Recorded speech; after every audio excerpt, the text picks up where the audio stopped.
pour se réconcilier avec sa population, l'armée effectue des travaux d'intérêt général en République centrafricaine.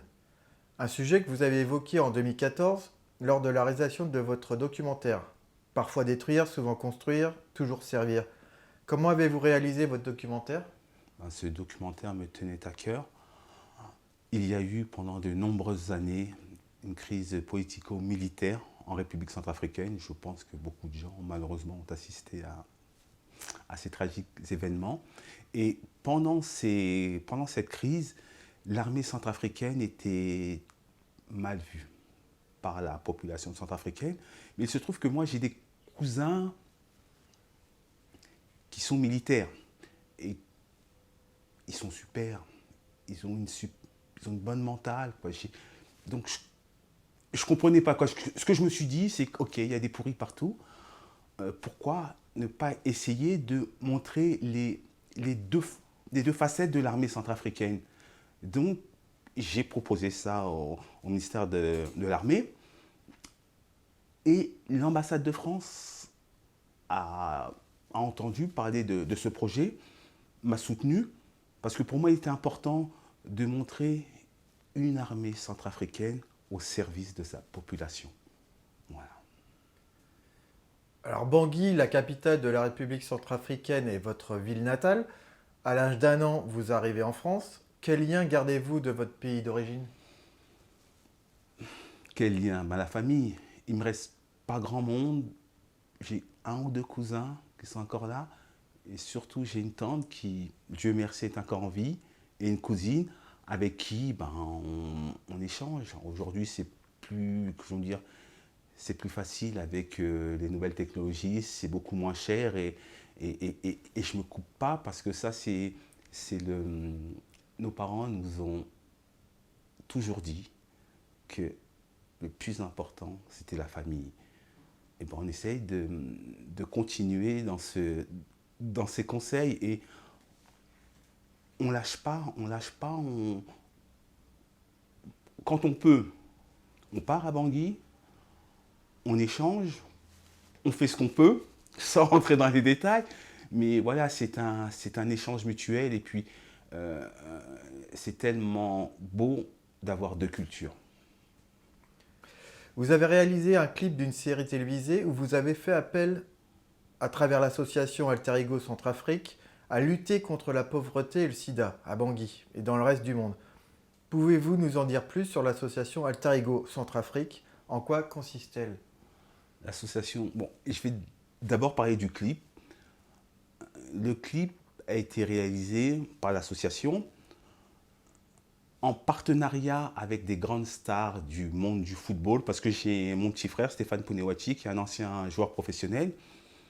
Je lui ai expliqué que ce qui se passe à Bangui, le taux de SID1, franchement, je ne pensais pas que c'était aussi grave. Donc, nous, notre association, c'était avant tout promouvoir le sport à travers tout ce qui est possible pour amener les jeunes à avoir un peu plus comment dire, de conviction sur leur avenir, savoir que tout est possible si on le veut vraiment.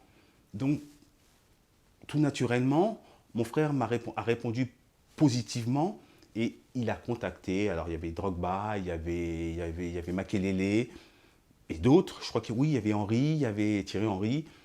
Et donc, ils ont ce message, à travers ce clip, le message était jeunesse centrafricaine, réveillez-vous, battez-vous, rien n'est perdu.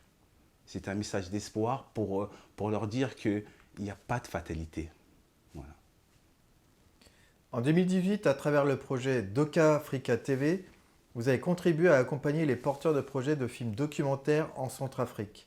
Comment avez-vous travaillé avec eux? Qu'est-ce que cela vous a apporté? Oui, le projet, c'était de faire un festival du film documentaire en Centrafrique. Donc pour cela, on a fait, je dirais, on a passé des annonces pour recruter plusieurs documentaristes, réalisateurs documentaristes, pour justement qui nous amènent des projets dans lesquels, je dirais, sur des thèmes bien précis, pour faire vivre ce festival. Mais malheureusement, il y a eu des mouvements, des guerres à répétition et donc la sécurité d'un festival n'était pas assurée. Donc on a abandonné le projet pour le moment. Alors Louis Vogue, l'initiateur de ce projet, a déclaré: il manque à tous ces porteurs de projets ou initiés au cinéma la formation qui est pourtant très importante. Qu'en pensez-vous? Je salue Louis Vogue, qui est l'initiateur du projet Afrique centrale. C'est lui qui a initié le premier festival du film documentaire d'Afrique centrale. Ça s'appelait le festival Bala Bala. Et à travers ces échanges, on s'est bien rendu compte qu'on a un problème en Afrique centrale. C'est-à-dire que le métier de réalisateur n'est pas reconnu par les autorités. Donc, il n'y a pas d'école, il n'y a pas de formation. La plupart des réalisateurs sont formés sur le tas. Il faudrait que ça bouge. Il faudrait faire des écoles pour arriver à ce qu'il y ait beaucoup plus de réalisateurs. Sinon, il n'y aura pas beaucoup de réalisateurs qui pourront s'exprimer. Retournons maintenant en France, où vous tournez actuellement la série La Loge du Président. À travers ce projet, vous exprimez une volonté que les habitants de quartiers sensibles, et notamment les jeunes, puissent se sentir concernés par la politique. En quoi est-ce important pour vous? D'abord, il y a un problème qui se passe dans les banlieues. Il y a un repli communautaire qui, sincèrement, me fait peur. Nous, on n'a pas vécu comme ça. Nous, on a vécu en harmonie avec tout le monde. Et aujourd'hui, quand on pose la question à certains jeunes, mais tu ne vas pas voter? Beaucoup de jeunes vous disent, ça ne nous intéresse pas, ce n'est pas notre problème. Mais comment la France peut changer? C'est votre pays. Si vous voulez que les choses changent, il va falloir bouger, il va falloir aller voter. Et donc, il était important pour moi de faire cette série en faisant un petit clin d'œil à toute cette jeunesse qui dit que c'est pas notre problème. Si, c'est votre problème, c'est votre pays, c'est à vous, la jeunesse, de changer les choses. Vous avez passé toute votre enfance à Sarcelles, en banlieue parisienne. De quelle manière avez-vous vécu cette période dans votre vie? Les gens vont dire, ouais, on est nostalgique et tout ça. Non, on vivait ensemble. Toutes les communautés étaient ensemble. Jusqu'à aujourd'hui, j'ai des amis d'origine musulmane, excusez-moi, j'ai des amis musulmans, j'ai des amis juifs avec lesquels on entretient toujours d'excellentes relations.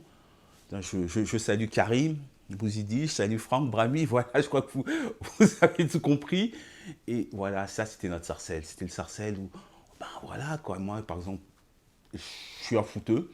Et dans notre équipe de foot, on était beaucoup de noirs, quelques blancs, quelques juifs, quelques musulmans. Et quand on traitait le sang noir, on faisait qu'un. Tout le monde allait tabasser pour faire les choses clairement. Et si on traitait un pote de sale juif, on faisait qu'un. Et c'est pareil. Donc aujourd'hui, ce repli communautaire fait que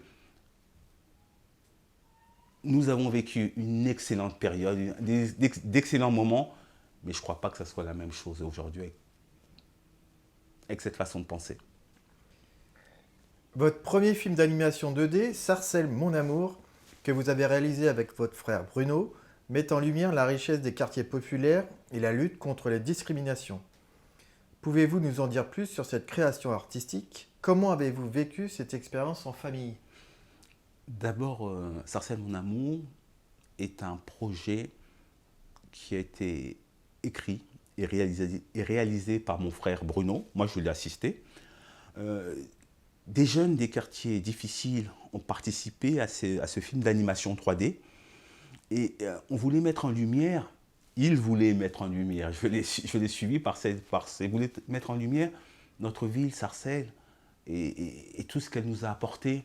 Et en, en faisant participer des jeunes et des moins jeunes, c'était une belle expérience, une expérience enrichissante pour des deux côtés. Après tant de projets et de luttes pour préserver votre ville natale et votre banlieue de cœur, que souhaitez-vous mettre en perspective pour la suite? Avez-vous des projets en Afrique? D'abord, j'ai des projets à Sarcelles, en France, on a des projets. Pour l'Afrique, principalement à Bangui, oui, j'aimerais faire un long métrage qui est écrit, mais bon, les choses prennent du temps. Et parce que toujours dans cette même envie de faire partager, de l'expérience cinématographique que j'acquiers en France, j'aimerais la faire partager à des réalisateurs et à des comédiens centrafricains.